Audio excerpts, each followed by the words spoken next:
Masa kependudukan Jepang di Indonesia. Ketegangan setelah Perang Dunia Pertama.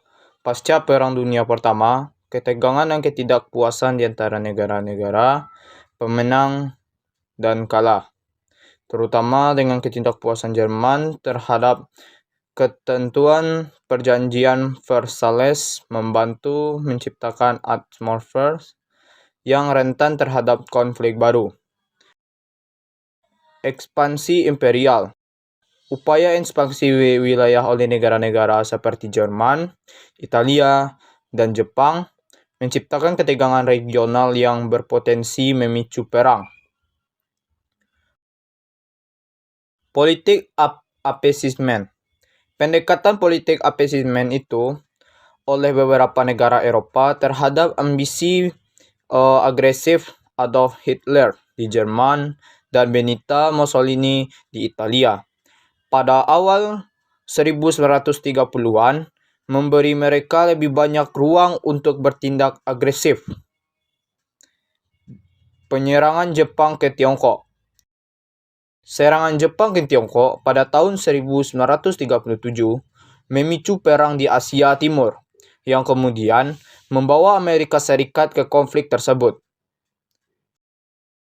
Serangan Jerman ke Polandia. Pada tanggal 1 September 1939, Jerman menyerang Polandia yang menyebabkan Inggris dan Prancis mendeklarasikan perang terhadap Jerman, memicu pecahnya Perang Dunia Kedua secara resmi. Pada Perang Dunia Kedua, Jerman dan Jepang berpaham fasisme, ingin menguasai negara-negara di dunia.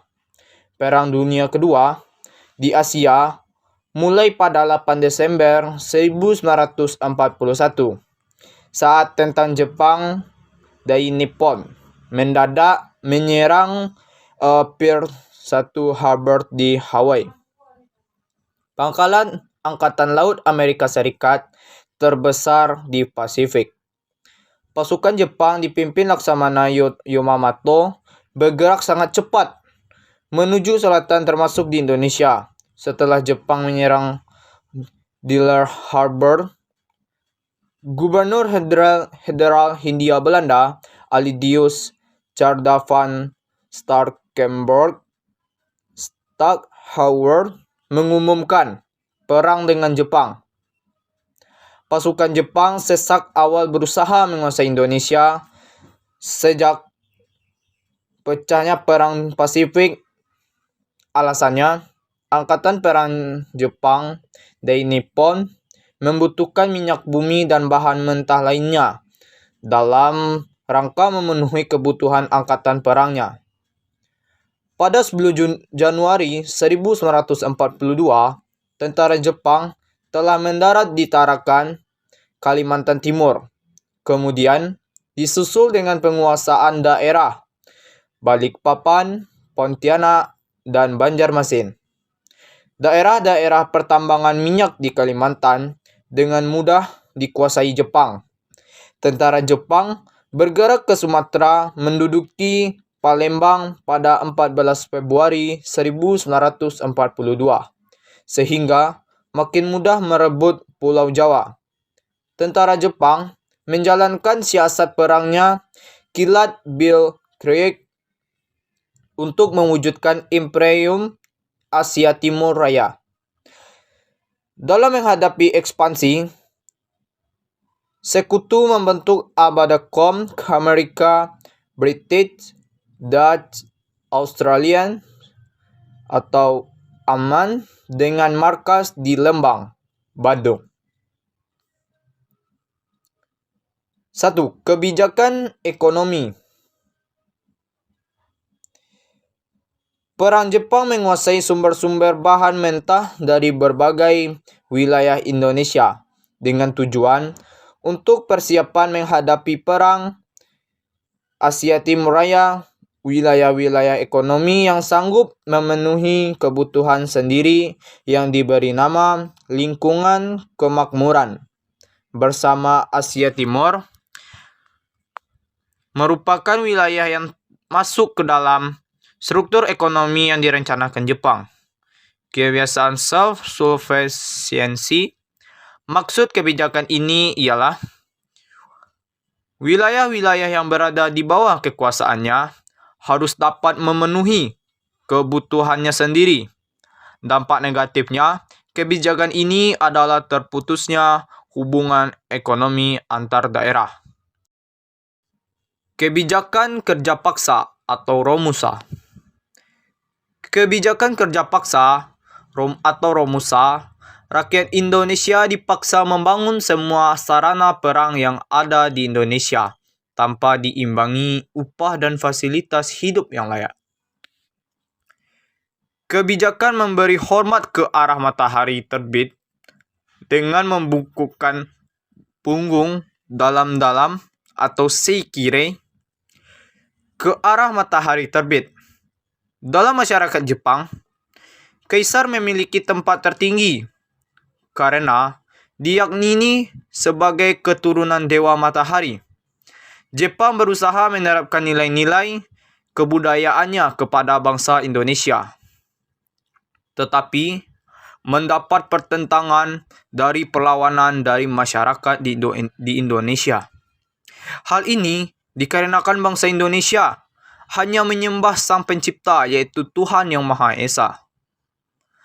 Dalam bidang politik, Jepang membuat kebijakan berupa membubarkan dan melarang semua aktivitas organisasi politik yang tidak dibentuk oleh pemerintahan Jepang. Mengaku sebagai saudara.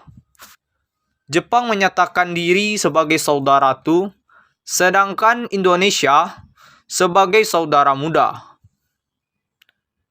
Kedatangan ke Indonesia untuk membebaskan bangsa Indonesia dari belenggu penjajahan asing. Selain itu, Jepang bermaksud mencapai kemakmuran bersama seluruh bangsa di bawah pimpinan Jepang, sehingga sederajat dengan bangsa-bangsa lain yang telah maju. Untuk mencapai tujuan itu, maka bangsa Indonesia diharuskan memberikan bantuan berupa tenaga dan hasil kekayaan alam kepada Jepang. Membentuk gerakan 3A. Jepang membentuk gerakan 3, yakni Nippon Cahaya Asia, Nippon Pelindungan Asia, Nippon Pemimpin Asia. Lewat gerakan 3A ini, Jepang memanfaatkan tenaga bangsa Indonesia, terutama para pemuda dalam menghadapi bangsa asing. Pemimpin gerakan tersebut adalah Mr. Syamsuddin, bekas anggota Parindra. Pembebaskan para pemimpin bangsa. Jepang membebaskan para pemimpin bangsa yang ditahan oleh Belanda, seperti Soekarno dan Muhammad Hatta. Memberikan jabatan penting, memberikan kesempatan bagi para pemimpin bangsa Indonesia untuk menduduki jabatan-jabatan penting yang sebelumnya hanya dikuasai oleh orang Belanda. Membentuk Pusat Tenaga Rakyat atau Putra. Pada 1 Maret 1943, Jepang membentuk Putra, Pusat Tenaga Rakyat. Para pemimpin Pusat Tenaga Rakyat adalah para pemimpin bangsa Indonesia, yakni Soekarno sebagai ketua yang dibantu oleh Muhammad Hatta, Ki Hajar Dewantara, dan Ki Haji Mas Mansur. Tujuan Putra dipimpin oleh para pemimpin bangsa Indonesia agar dukungan rakyat Indonesia semakin besar. Lewat Putra Jepang mengkampanyekan perayaan anti Barat dan peningkatan kerjasama antara rakyat Indonesia dan Jepang.